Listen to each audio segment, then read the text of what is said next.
Bonjour à toutes et à tous. Merci beaucoup d'avance d'avoir pris le temps de visualiser cet enregistrement sur la démarche d'évaluation formative.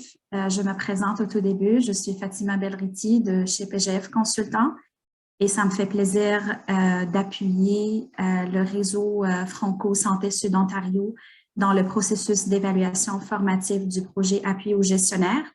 Donc, l'objectif ultime de cette présentation aujourd'hui sera de vous informer sur les jalons clés du processus déjà amorcé il y a quelques mois et d'expliciter nos attentes envers les participants des deux cohortes de formation quant à leur participation prochaine dans le processus d'évaluation. Donc, plus spécifiquement, on va aborder la question de l'évaluation au premier lieu. Deuxièmement, on va présenter la démarche globale et les grandes étapes. Troisièmement, ça serait quoi la contribution des participants des deux cohortes pour terminer avec les prochaines étapes. Donc, pourquoi évaluer? C'est certainement des informations que vous connaissez déjà. Donc, il s'agit de la première évaluation formative après le démarrage du projet en 2018. Ça va nous permettre d'analyser dans quelle mesure les gestionnaires du projet, que ce soit le réseau ressources ou la SSF, ont obtenu des extrants et des résultats fixés initialement vis-à-vis premièrement des bénéficiaires et deuxièmement des différentes composantes qui ont été inscrites dans le modèle logique, notamment la question de la plateforme Accès Équité.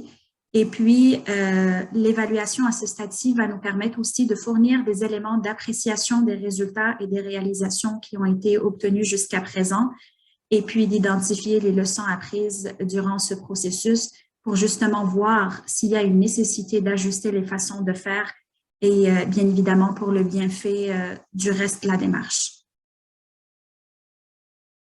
Pour ce qui est de la démarche globale et des jalons clés, donc le mois de novembre, le processus a déjà commencé. Donc, on avait identifié en collaboration avec la gestionnaire du projet du côté du REFSO les documents clés pertinents au sujet de l'évaluation. Donc, nous sommes en train d'effectuer une revue documentaire et de préparer les consultations qui vont commencer au mois de janvier. Donc, le mois de janvier va être consacré spécifiquement aux entrevues individuelles avec un échantillon des participants de la première et deuxième cohorte de formation. Et puis, on va en parler un peu plus tard sur la sélection de cet échantillon. Et puis, le mois de janvier va être consacré aussi à un sondage auprès de certains gestionnaires de santé participants.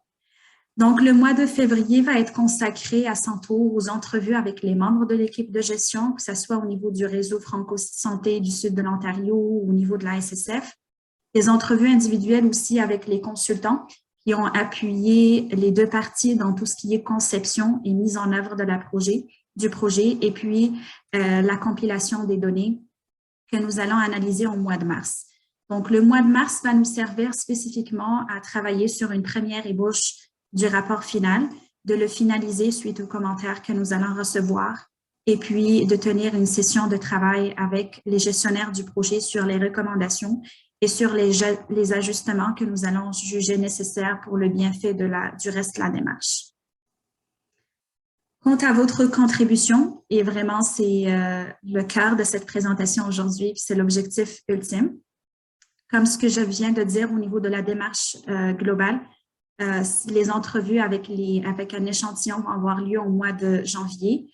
Et puis, les personnes qui vont être sélectionnées vont être appelées à contribuer au processus de collecte de données via des entrevues qui peuvent avoir lieu au téléphone ou à travers les plateformes Zoom ou Teams selon la préférence de l'interviewé et aussi selon le degré d'aisance avec les plateformes ou par téléphone. Donc, le choix des interviewés sera basé sur quelques critères. Donc, premièrement, la représentation des provinces, territoire. La nature de l'organisation, donc à savoir s'il s'agit d'un réseau de santé, d'une autorité publique ou d'une entité. Le taux de participation qui a été fixé à 50% de l'ensemble des sessions de formation livrées jusqu'à présent. Et puis, bien évidemment, le guide d'entrevue va être partagé à l'avance pour permettre aux participants de bien se préparer à l'entrevue, mais aussi d'avoir une idée sur les questions et les thématiques que nous allons aborder.